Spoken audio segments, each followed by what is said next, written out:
Hello, class. This is Demetrius Wilson with Human Resource Management. We are now on Chapter 12, Almost Home. We're talking about working with labor unions. Some of you guys don't have a lot of experience with labor unions, but some of you guys, work for companies that do definitely have unions. So it's good to know about it. Won't be something super duper stressed on the test, but it's something that we definitely need to go over and cover in Chapter 12.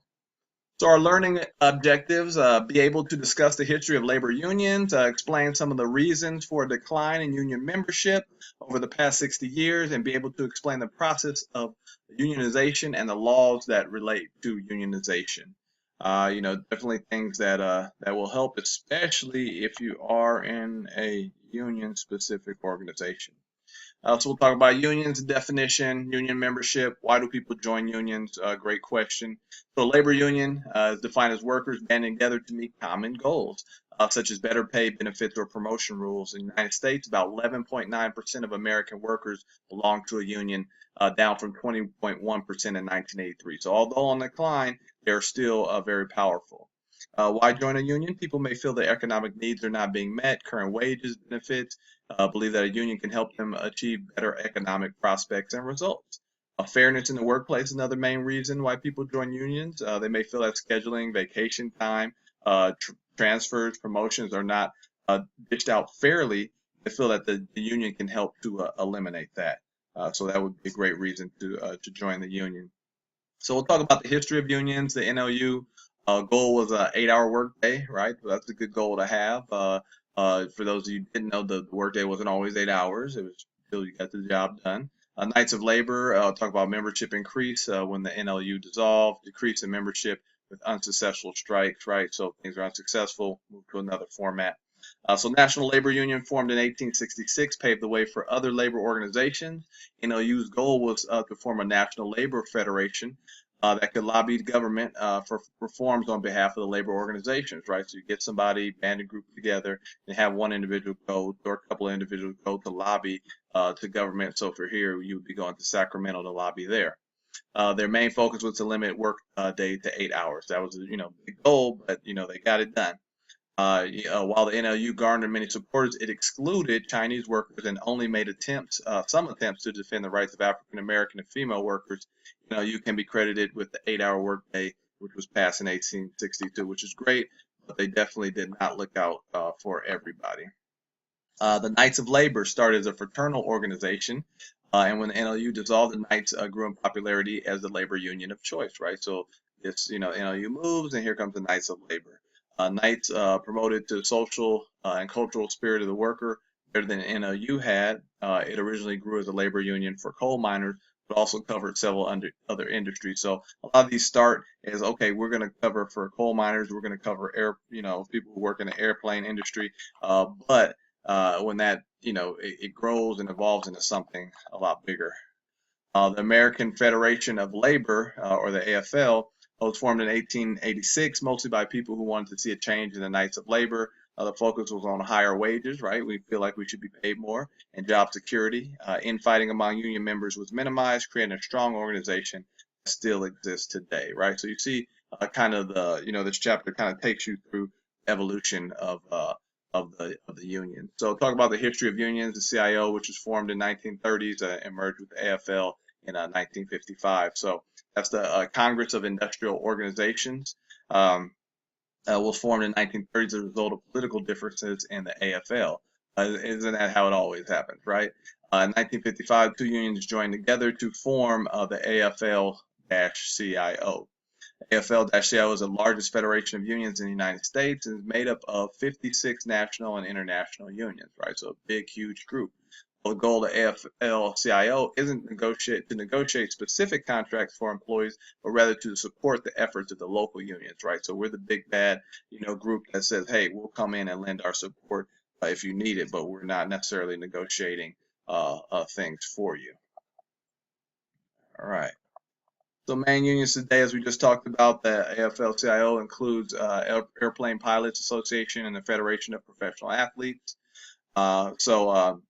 AFL-CIO include Airline Pilots Association, American Federation of Government Employees, Associated Actors of America, and Federation of Professional Athletes. So CTW, which is the Change to Win Federation, includes Teamsters, service employees, Industrial Union, United Farm Workers of America, and United Food and Commercial Workers. And then the different independent unions, Directors Guild of America, Fraternal Order of Police, Independent Pilots, Major League Baseball Players Association, right? So all those different independent ones that you have as well. And you have the main goals of the national union, right? So the main goals is one, to lobby in government for the workers' right laws, two, to dissolve or resolve disputes between unions, help organize national protests, and works with the allied organizations and sponsors various programs for support of the union. So overall, they lend support, look out for everything that the smaller unionized organizations can't do for you if you belong to that union. Definitely mostly always about, filling out a good deal of support. So the nature of unions, membership, globalization, company focus on non-union status. So main union challenges, right? So these are challenges that they include today. So membership, that's always a concern. Some people just say, I just don't want to join a union, don't want to part with extra additional fees for the money. Globalization, could diminish the unions out there, as we see the number has dropped, and employees focus on maintaining a non-union status. So if you want that non-union status, it's kind of tough sometimes to veer them the other way unless something happens where they really need the union. So let's talk about a few union laws. So the Railway Labor Act, North LaGuardia Act, and the Wagner Act. So these are, things in history that you need to know. Like I said, it's not going to be too intensive on the test in terms of what's going to be on the, on the next test, but things that we definitely need to go through. So the Railway Labor Act, 1926, originally applied to railroads, and in 1936 was amended to cover airlines, right? So first railroads, then we have the airlines combined as well. The act received support from both management and unions. The goal of the act is to ensure no disruption of interstate commerce.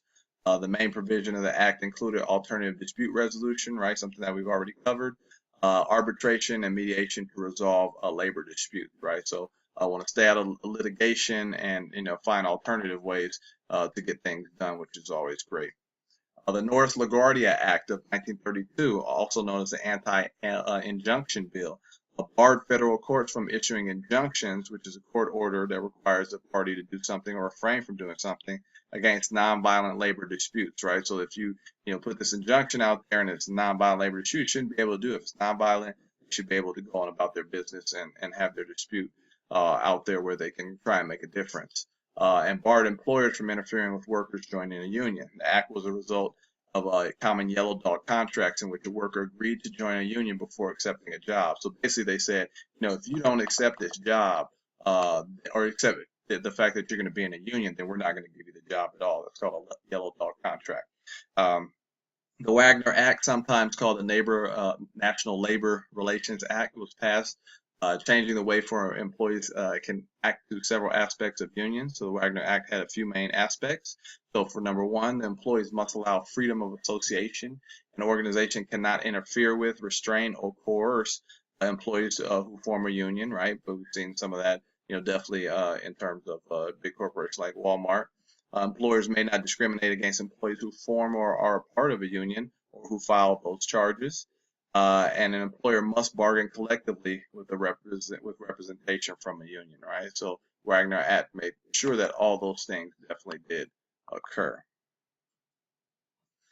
So more on the union laws and the nature of unions. So you have the National Labor Relations Board, the Taft-Hartley Act, and the Landrum-Griffin Act. So National Labor Relations Board oversees this act, handling any complaints that may arise from it, right? So just like we talked about OSHA, they handle things that may come about that could be complaints in terms of this act.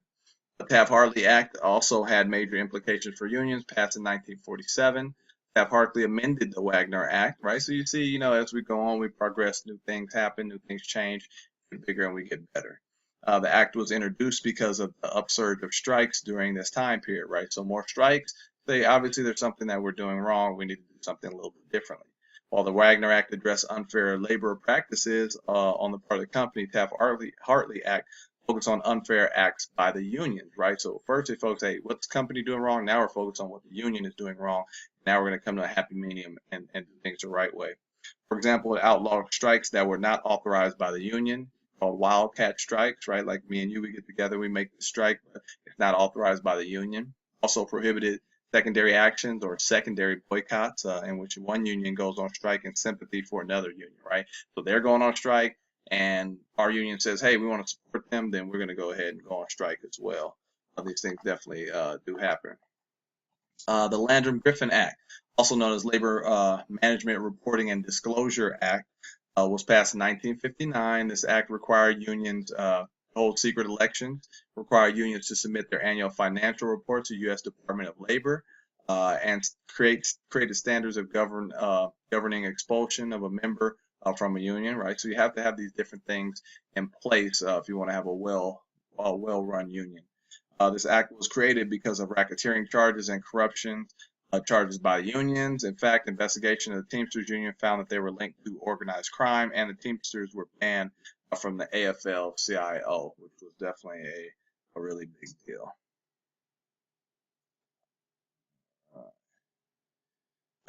So employee dissatisfaction. So union contacts employee or employees contact the union, right? So if employees dissatisfied, as they should go to their union, and or otherwise if the union gets word of it, they can contact the employee. Initial organization meeting. So initial meeting with the union to gather employee support.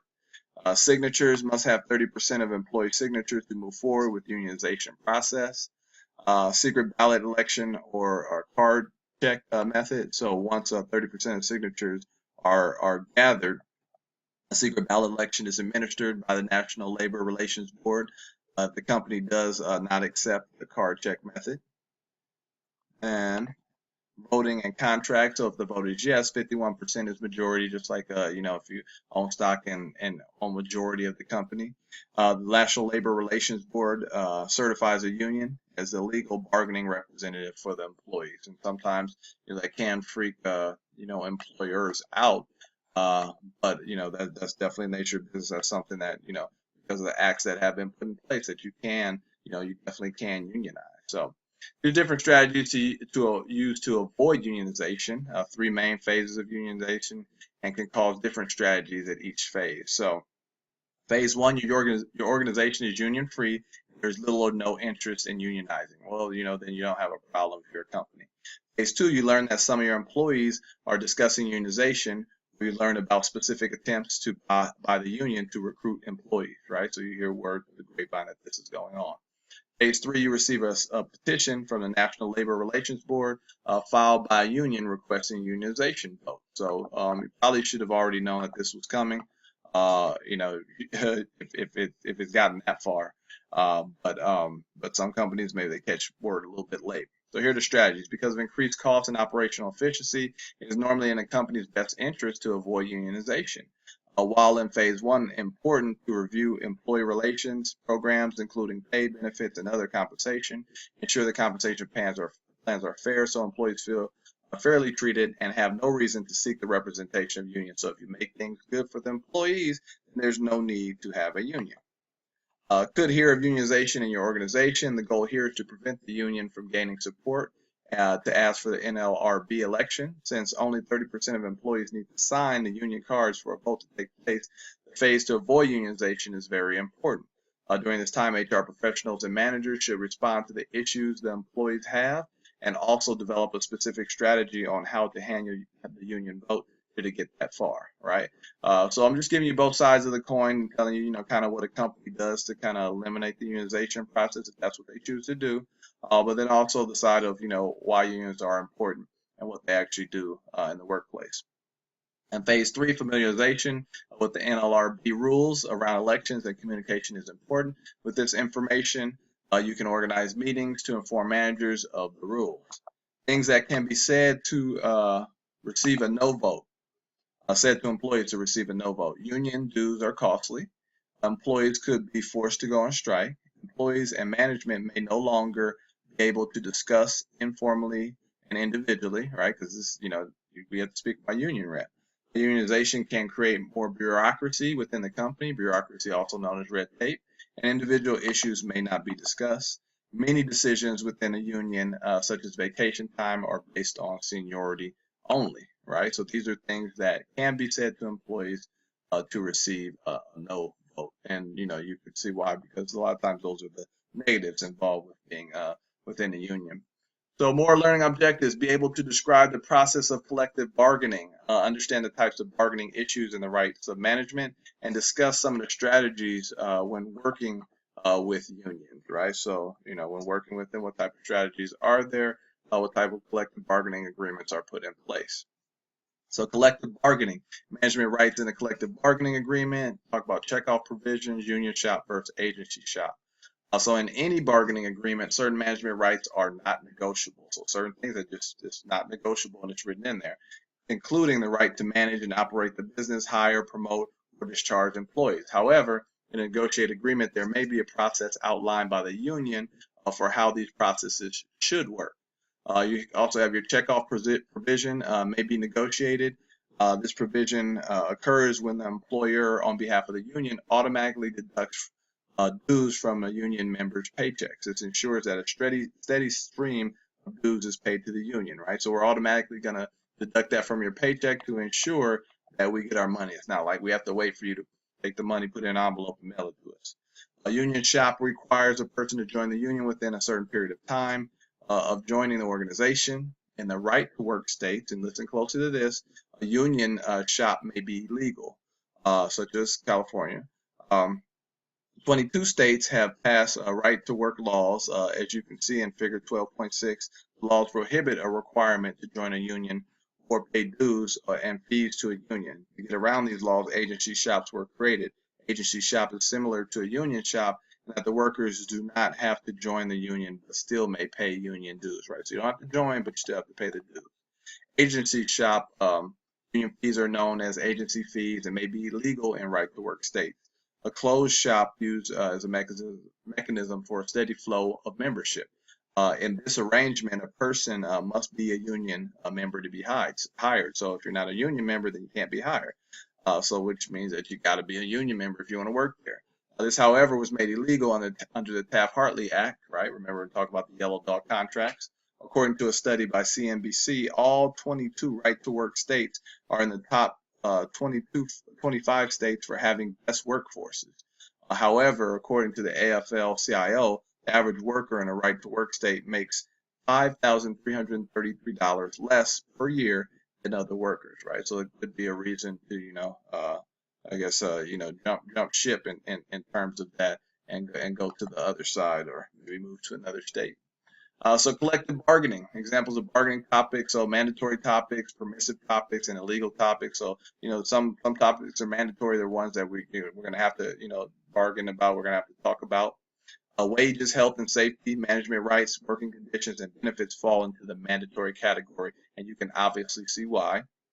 Permissive topics are those that are not required but may be brought up during the process, right? So not required but maybe, and they may be, talked about and probably should be. An example might include the requirement of drug testing for candidates or required tools that must be provided to the employees to perform their jobs, such as a cellular phone or a computer, right? Important things, not mandatory, but definitely important things. It's important to note that while management is not required by labor laws to bargain on these issues, refusing to do so could affect employee morale, right? So if you're like, hey, something as small as giving us a phone and you're not going to do that, it could definitely affect the employee's morale within the company. We can also classify bargaining issues such as illegal topics, which obviously can't be discussed. These types of illegal issues may be of a discriminatory nature or anything that could be considered illegal outside of the agreement. I want to steer far away from those. Examples of bargaining topics: pay, rate, and structure, health benefits, incentive programs, job classification, performance assessment procedure, vacation time and sick leave, health plans, layoff procedures, seniority, training process, severance pay, tools provided to employees, and process for new applicants. All things that could definitely be on that docket to be discussed, and they could definitely be very, huge bargaining topics. So in collective bargaining, this is how it works. So preparation, objective choosing, negotiation team, anticipation of union demands, timelines, negotiation set ground rules. Each party presents proposals presented, discussed, new meetings take place, and then finally the details settled, contract is written and voted on by union membership, right? So that's the arrow. I'll go back to the PowerPoint and check that out. That's the process of exactly how it will flow and go. Bargaining impasse, results, economic strike, unfair labor practices, a practice strike, a lockout, slow down, a sick out, or a walkout, right? And these are definitely things that that do happen. Bargaining impasse occurs when two parties are unable to reach a consensus on a collective bargaining agreement, right? We're just, at opposite ends of the spectrum, and we just, we reach an impasse, and we just can't get it together and agree on what we want to do. So bargaining impasse is when we're stuck in the road, and I'm on one side of the fence and you're on the other side of the fence, and we just don't want to move. Economic strike is a strike stemming from unhappiness about the economic conditions during contract negotiations, right? So we're upset, we're going to go on a strike, and we're not going to be coming to work. Goal of unfair labor practices strike is to get the organization to cease committing what the union believes to be an unfair labor practice, right? So we want you to stop doing this because we believe it is unfair to the employees. The goal of a lockout, which prevents workers from working, is to put pressure on the union to accept the contract. So I'm the big bad employer. I lock the doors and say, you know what? You don't want to accept it. I'm locking the doors. Nobody's working, and you guys are not getting paid.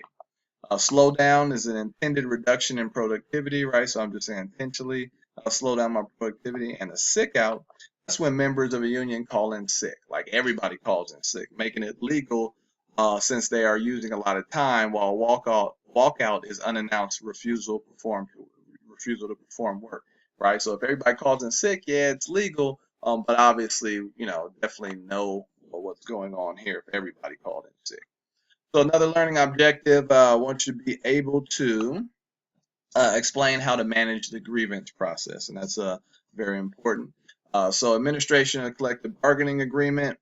Collective bargaining agreement is ruling document for all company and employee business, right? So this is a rule book to the fullest. So grievance procedures, definition and examples of grievances and different types of grievances. So a grievance procedure outlines the process by which grievances over contract violations will be handled, right? So you have a grievance, this is how it should be handled. You should always follow a union protocol.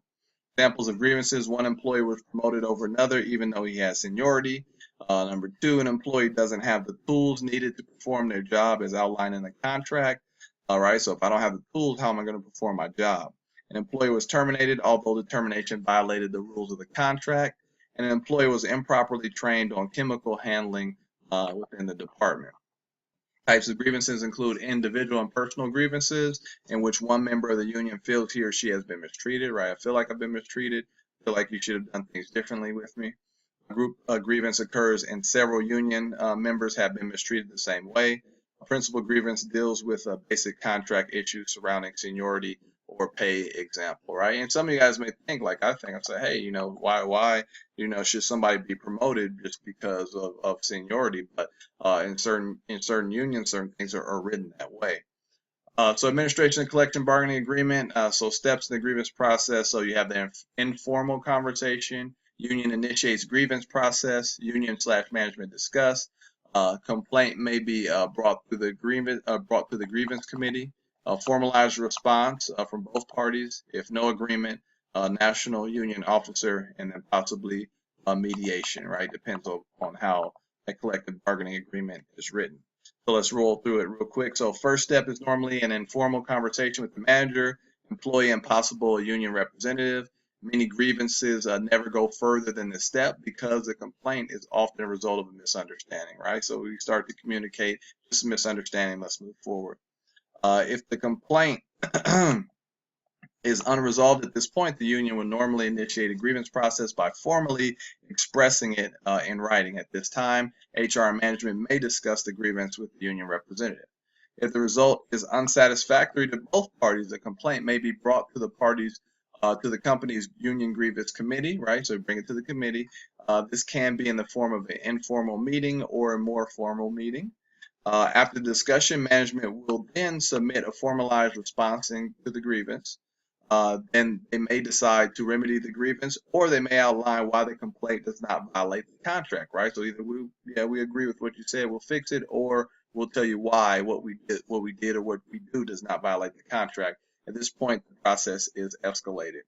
Further discussion will likely occur, and if management and the union a union cannot come to an agreement, a dispute will normally be brought to a national union officer who will work with management to try to resolve the issue, right? So now we go above and beyond the national union officer. He comes down, talks to management, says, is this something that we can resolve?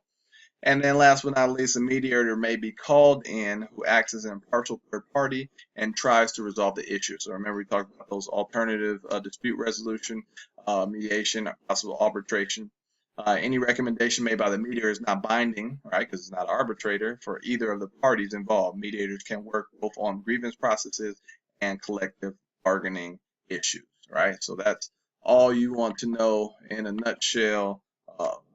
Unions and how they work. So, but like I said, once you make sure that you watch the, definitely watch the lecture, check out the different videos that we have because it's a good learning experience. Take the quiz. But we do have our test that'll be over the remaining chapters.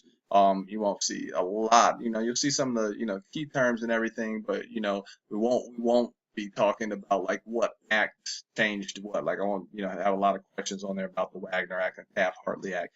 Just basically things so that you know and understand the concepts of a union as opposed to a lot of the history behind it. Although the history and everything is very, very important. So that's it. Make sure you take your quiz, do your homework assignments and everything. Like I said, we're winding down to the end. Last two lectures you have to see me for, unless you have another one of my classes, is chapter 13 and chapter 14. And we'll be wrapping up human resource management. So as always, I want you guys to make sure you have a good day and a great week.